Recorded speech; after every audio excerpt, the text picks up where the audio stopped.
धर्म का ग्रंथ हो, रिलीजियस बुक हो, बहुत कुछ सीखने को मिलता है। एक एक जो शब्द है उसका, उसके अंदर भी कई कई सीक्रेट छुपे हुए हैं, लेकिन उसको एनालाइज करना वो आपके ऊपर है। कई रट्टा लगा के बैठे हुए हैं, उसको समझना नहीं चाहते। रट्टा भी लगाइए लेकिन समझिए जरूर क्या है, क्यों कह रहा है, किसके बारे में बात हो रही है, तो हर चीज है। तो मैं आज कुछ दुर्गा के नवरात्रों के, मैं दुर्गा उपासक हूँ, तो मैं शक्ति में विश्वास करता हूँ। परमात्मा की शक्ति, अगर वो शक्ति के बिना परमात्मा हो नहीं सकता। तो जो जो मेन चीज है वो शक्ति है, शक्ति के बिना वो एग्जिस्ट नहीं कर सकता।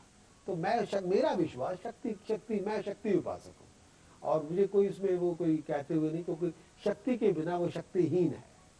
चाहे वो नारायण हो, चाहे वो ब्रह्मा हो, चाहे वो शिव हो, शक्ति के बिना वो, उनका हाल बुरा है, बेहाल है बेचारे वो।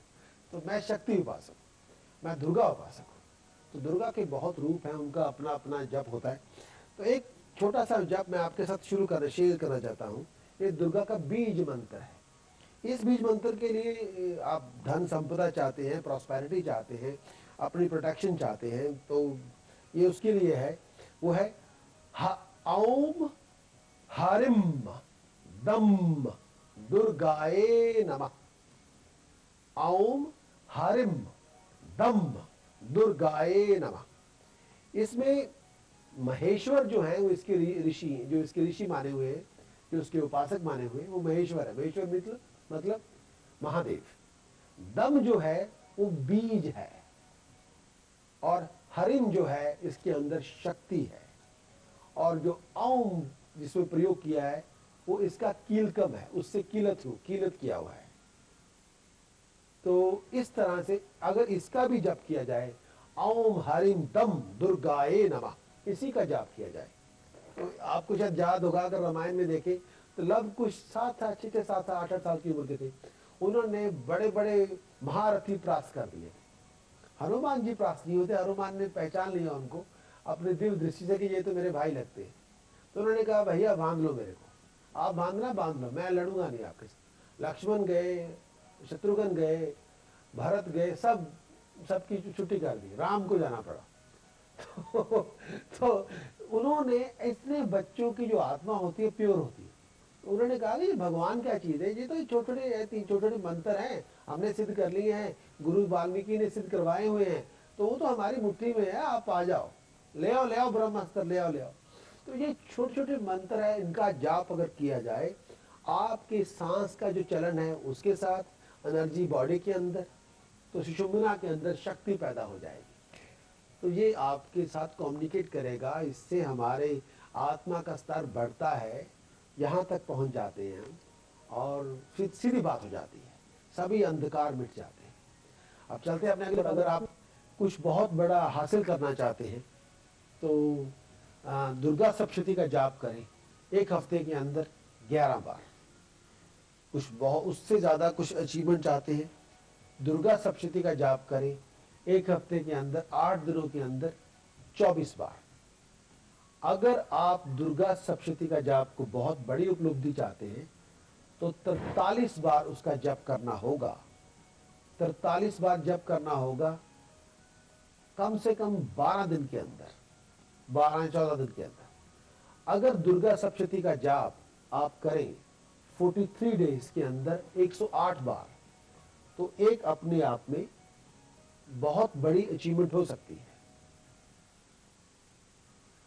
तो इस तरह से अगर 108 जप किए जाए 43 डेज के अंदर, तो दुर्गा सप्तशती का जो फल होता है बहुत बड़ी तरह, बहुत अच्छी तरह फलित हो जाता है। तो ये एक, अब हम चलते हैं कॉलेज की तरफ, उनसे बात करते हैं। आज उपलक्ष्य पर मैं सभी को बहुत बहुत बधाई देता हूं। परमात्मा करे मां जगदम्बे, जगत माता, जगत जननी महेश्वरी जो भगवती है, वो आप सब पर अपनी कृपा बनाए रखें, आप सबको दुखों से मुक्त करें, आप सबको मुश्किलों से मुक्त करें, आप पर अपना आशीर्वाद बनाए रखें। तो आज अष्टमी है, तो बहुत सी लोग अष्टमी मनाते हैं, तो अष्टमी में कन्या पूजन होता है। उसमें ये किया जाता है कि कन्या में हमने हलवा बनाया जाता है, साथ में चने बनाए जाते हैं, और 11 साल से छोटी बच्चियों को बुला के उनके पैर धो जाते हैं, तो हर एक बच्ची को हलवा और चने साथ में दिए जाते हैं, कुछ उनकी अपनी आपकी इच्छा अनुसार, आपकी खुशी अनुसार पैसे दिए जाते हैं। कुछ लोग आज हवन भी करते हैं और बहुत जो भी दुर्गा के बीज मंत्र हैं उनसे हवन किया जाता है। तो कुछ लोग कल उसको रामनवमी, कल नवमी है तो कल नवमी मनाई जाती है। तो हर एक का अपना अपना विधान है, कोई विरोध नहीं। हवन करते हुए ये बात सोच विचार भी होनी चाहिए, कुछ हवन जब भी करें कभी भी दुर्गा कवच से हवन नहीं करना, दुर्गा के सभी बीज मंत्र ले ले, दुर्गा कवच से हवन नहीं करना, क्योंकि ये बहुत बड़ी त्रुटि होने का उसमें मतलब वो गलती है बहुत बड़ी। दुर्गा कवच से कभी हवन नहीं करना, दुर्गा के सभी बीज मंत्रों से कर दें, आप चाहे स्वाहा कह के बोल दें और तो माँ भगवत की कृपा बनी रहेगी। तो आज अष्टमी का त्योहार है, आज सभी बहुत बड़ा दिन है हमारे लिए। तो आज कई लोग 9 दिन पूरे उपवास रखते हैं, जिसमें फलाहार या दूध के साथ तो ज्यादा खाना अनाज नहीं खाते। तो ये अपना अपना विचार है, अपने अपनी तरह है। तो आज 9 दिन 8 दिन 9 दिन जो उपवास रखा है, भगवान अपनी जिस कामना से उपवास रखा है तो उस कामना को पूर्ति हो। और आज हम चलेंगे कुछ ज्योतिष के बारे में बात करेंगे। ज्योतिष के बारे में मैं एक बात करने से पहले एक दुर्गा का ही एक मेरा प्रिय मंत्र है, मैं आपके साथ शेयर करूंगा। ये मंत्र उन लोगों के लिए है दुर्गा उपासक है, ये उन लोग जो भगवती के उपासक है। तो यहाँ इंग्लैंड में कृष्ण उपासक, राम उपासक तो बहुत ज्यादा है, दुर्गा उपासक भी मिल जाते हैं। तो एक मंत्र है जो मेरा प्रिय मंत्र है, आपके साथ में शेयर करूंगा। चलते हैं अपने, क्योंकि उसका फायदा हमें को नहीं ना हो रहा है डायरेक्ट। तो वो एक वन डायमेंशनल तो ये है कि हम किसी की हम दे क्यों, अगर आप लेना चाहते हैं तो देना सीखिए। ये कुदरत का नियम है, ये मैंने नहीं बनाया हुआ, कुदरत ने बनाया हुआ है। जमीन में बीज बोते हैं ना तभी पौधा उगता है, तभी उसका फल मिलता है। अगर कोई जमीन में बीज बोएगा नहीं तो पौधा को फल मिलेगा नहीं। अगर लेना चाहते हैं तो देना शुरू कीजिए। तो ये एक बहुत इंपॉर्टेंट, एक बहुत जरूरी बात है। पहले धर्म पे लोगों का विश्वास ज्यादा हुआ करता था, आजकल दिखावा ज्यादा हो गया है। पहले लोग काम करके दिखाते थे, आजकल लोग शो करके दिखाते हैं, थोड़ा फर्क हो गया है। तो ये एक बात है। तो थोड़ा कई बार मैं ये भी, कई बार मैंने ये भी देखा है, अगर मैंने किसी को कुछ बताया कि ये चलते पानी में परवाह कर दे, वो लिफाफा भी साथ में फेंक देते हैं। बहुत गलत बात है। लिफाफा प्लास्टिक का बना, उसका मैंने कभी को किसी को नहीं कहा कि वो भी चलते पानी में बहाइए, और लिफाफा डाल के कोई चीज फेंकेंगे तो आपको उसका कोई फायदा नहीं होगा। क्योंकि जो चीज आप चलते पानी में बहा रहे हैं, जब तक उसका और पानी का आपस में स्पर्श नहीं होगा तो आपको कोई फायदा होने वाला नहीं है। तो ये बात थोड़ा ध्यान से रखिए। कुछ ऐसे नियम है, कुछ ऐसे सूत्र है। पुरातन काल में तो लोग दान पुण्य करना बहुत जरूरी समझते थे, लेकिन आजकल लाइफ इतनी फास्ट हो गई है, लोगों के पास टाइम भी नहीं है। लोग हमें भूख लगी है, हमें प्यास लगी है, बस यही बहुत है। दूसरे का कोई पास ही बैठा है, पूछने की जरूरत नहीं समझते हम उसको, क्योंकि वो कहते हैं यू नॉट माई प्रॉब्लम। ज्यादा अंग्रेज बन गए। तो धर्म हमारा अंग्रेजी धर्म नहीं है, तो वहां भी चैरिटी है, लेकिन ज्यादा इस तरह की एटीट्यूड बहुत लॉन्ग टर्म के लिए अच्छा नहीं होता। तो अगर आप कुछ लेना चाहते हैं, देना शुरू कीजिए। और आप चलते हैं, बहुत लोग जब कुंडली दिखाने जाते हैं तो वो पहला ही उनका एक एजेंडा होता है, हमने अच्छी अच्छी खबरें सुननी है। ये नहीं हो सकता। जो ज्योतिष शास्त्र है वो सच पे आधारित है, झूठ पे आधारित नहीं है। अच्छा होगा बुरा होगा वो आपको बता दिया जाएगा। अच्छा होगा बुरा होगा, उसको बैलेंस कैसे करना है वो भी आपको बताना होगा। लेकिन ज्योतिष शास्त्र इसका मतलब नहीं है कि हम आपको मीठी मीठी बातें करके, आपको फ्लैटर करके आपको बस उठा दे और बाद में ये कोई सर्विस नहीं है। कोई भी डॉक्टर या हकीम मीठी बातें करने वाला नहीं होता, कोई अकाउंटेंट या सोलिसिटर, क्योंकि ये सर्विस प्रोवाइड करते हैं। ये मीठी बातें करने वाले नहीं होते। इन्होंने वो बताना है जो सत्य है, जो सच्चा है। पुराने जो ज्योतिषी हुआ करते थे और जिस तरह से मैं प्रैक्टिस करता हूं, आपको बुरा लगे या अच्छा वो आपके ऊपर है। मैं तो सत्य बोलूंगा, क्योंकि सच मेरे साथ चलेगा, झूठ में चलने वाला नहीं है। ऐसे गप्पे मारने में कुछ नहीं बनने वाला, झूठ के पांव भी नहीं होते। और इस तरह है कि आप जब कुंडली दिखाएं तो पहला एजेंडा मत बना के बैठे जी मैंने अच्छी बातें सुननी है, जो होगा आपको बताया जाएगा। आप चाहते हैं चामुंडाविचे ओम गुरु भूम क्लीम चुम स्वाहा ज्वाला ज्वाला जुंजुर पंजुल पंजुल एंगरुम क्लीम चामुंडाविचे ज्वाला हम समलम चम फट स्वाहा। Bye bye, thank you. जबकि हम फ्राइडे करने जा रहे हैं, बहुत से लोगों की मांग है कि ये प्रोग्राम बहुत आपका लेट होता है, ये टाइम सुटेबल नहीं है और सुबह काम पे जाना होता है। हमें आपकी कंप्लेंट मिल गई है, हम उसे मानते हैं। तो हम इस प्रोग्राम को आज थर्सडे की बजाय अगले हफ्ते नेक्स्ट वीक फ्राइडे वाले दिन, शुक्रवार वाले दिन, जुमे वाले दिन हम शुरू करेंगे और प्रोग्राम का टाइम होगा शाम के 7 बजे। प्रोग्राम चलेगा 7 बजे से लेकर शाम को 7 बजे से लेकर 9 बजे तक, 7 PM to 9 PM next week every Friday.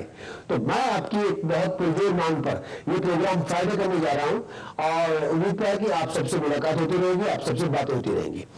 और ज्योतिष के बारे में भी कुछ बातें हैं जो बहुत से कई बार मेरे पास फोन आते रहते हैं कि आप बहुत सी टर्म्स यूज करते हैं, कई बार समझ से बाहर हो जाती है, कई बार लोगों के सर से ऊपर से निकल जाती है और कुछ ऐसी बातें हैं। आज मैं कुछ ऐसी बातें करना चाहता हूं जो कुंडली के अंदर बहुत नेगेटिव होती है और बहुत से हमारे यहाँ जो मेरे दोस्त के ज्योतिषी बने हुए हैं और कईयों की समझ में नहीं आ रही है या समझ में उनको पता नहीं होता, उसको बताना भूल जाते हैं या पता नहीं लगता या कुछ ऐसी बातें होती है। कई बार इन चीजों पर ज्यादा गौर नहीं किया जाता, लेकिन जिस तरह इंटेंसिवली उसको देखना होता है वो सभी के लिए जरूरी है। मैं भी कई बार जब कुंडली को देखता हूँ कुछ कई चीजें मेरे भी दिमाग में नहीं आती, तो ये जरूरी नहीं है कि गलती डिलिबरेटली की जाए। लेकिन मैं आपके साथ कुछ ज्योतिष के टॉपिक शेयर करना चाहता हूं जो हमेशा करता रहा हूं। तो आज हम बात करेंगे कालसर्प योग के बारे में। एक मोटे तौर पे कालसर्प के क्या इफेक्ट होते हैं। कालसर्प कुंडली का एक ऐसा योग है जिसमें राहु और केतु सभी प्लैनेट्स को ट्रैप कर लेते हैं, उनको प्रिजनर बना लेते हैं। उनकी जो गति होती है, उनकी जो मूवमेंट होती है, उनकी फ्रीडम ऑफ मूवमेंट खत्म हो जाती है। कालसर्प इस तरह के सभी ग्रह बंदी बन जाते हैं। कई बार कुछ ज्योतिष शास्त्री, कुछ ज्योतिष के आचार्य, शत प्रणाम हो सभी ज्योतिष के आचार्य मेरी ओर से, कई बार वो एक ग्रह बाहर हो गया तो कहते हैं उसको मानने को तैयार नहीं। कालसर्प जो ग्रह बाहर बैठा हुआ है राहु केतु के अलावा, वो ये भी देखना होगा कि उसका बल क्या है, नवांश में जाके उस ग्रह का बल क्या रह गया है, चलित क्रम में उस ग्रह की अवस्था क्या है, क्या ग्रह संधि में तो भी चला गया। हमें वो चीजों को बहुत गौर से देखना होगा। अगर मान लीजिए शनि बाहर रह गया हो या सूर्य बाहर रह गया हो, लेकिन उसकी अपनों को विरोध नहीं कायम अच्छा या उसका भाव फल नहीं है या उसकी स्ट्रेंथ नहीं है, तो कालसर्प में वो किसी तरह से भी आपको सहायता नहीं देगा। हमें पूरी तरह जानकारी जैसे हर बार कुंडली के ऊपर आप माइक्रोस्कोप रखें, उसे 27 गुना और बड़ा कर लें और उसको पूरी छानबीन करें, 108 गुना और बड़ा कर लें, पूरी छानबीन करें कौन कौन क्या क्या है, तब आपको पता चलेगा कि हम क्या बात कर रहे हैं। तो इस तरह है कालसर्प योग की जो मोटे तौर पर जो नुकसान आमतौर पर जिंदगी में होते हैं वो मैं सभी को कलेक्टिवली पहले बात करूंगा और बाद में मैं आपसे ये भी कहूंगा कि अगर आपका लगन ये है तो उसके, अगर आप किसी का लगन मान लो मेष है, राइजिंग साइन किसी का एरीज है, तो अगर उनकी जन्म कुंडली में इस तरह के कालसर्प में ये लगे हुए हैं तो उसका अलग अलग उनकी अवस्थाओं में उसका क्या फल होगा, आगे हम प्रोग्राम में ये भी करेंगे। लेकिन कालसर्प का जो सबसे पहले जो कालसर्प की जो बेसिक जो फंडामेंटल जो डिफेक्ट्स होते हैं जिनमें से इंसान को गुजरना पड़ता है, अगर बदकिस्मती से किसी की कुंडली में कालसर्प जोर लगा हो, पहली बात तो ये होती है कि ऐसे इंसान को जिंदगी के अंदर बहुत स्ट्रगल करना पड़ता है, बहुत ज्यादा दिमागी तौर पर टेंशन बहुत होती है, सेहत कई बार खराब रहती है, सेहत अच्छी नहीं होती। कई बार ऐसे इंसानों जिन लोगों की जिस दिन लोगों की कुंडली में कालसर्प जो होते हैं उनकी जो धन संपदा होती है, पैसा होता है, वो खत्म हो जाता है या इनहेरिटेंस से कुछ मिलता नहीं है और इनहेरिटेंस से अगर कुछ पैसे मिल भी जाए वो हाथ से निकल जाते हैं। तो अगर कालसर्प जो घर कुंडली में लगा हो तो परिवार का सुख नहीं होता, फैमिली कंफर्ट नहीं होती, फैमिली की ओर से सपोर्ट नहीं मिलती। कालसर्प जो कुंडली में लगा हो तो ऐसे लोगों के भाई बहनी उनको बेवकूफ बना देते हैं, ऐसे लोगों के भाई बहनी उनसे बहुत बड़ा फ्रॉड, बहुत बड़ा चीट कर देते हैं। कालसर्प जो कुंडली में लगा हो तो ऐसे लोगों को प्रॉपर्टी की कंफर्ट नहीं होती, मकान की कंफर्ट नहीं होती, बेघर हुए फिरते हैं, ऐसे लोगों को जगह तब्दील बार बार होती रहती है कि इधर जो दैनिक सुख होता है, जो रोजमर्रा की जिंदगी में सुख भोगना होता है, वो नहीं होता। ऐसे लोगों के पास केवल एजुकेशन तो होती है लेकिन उसकी वैल्यू नहीं मिलती, एजुकेशन तो होती है लेकिन जॉब नहीं होती, एजुकेशन पूरी होने का नाम नहीं लेती।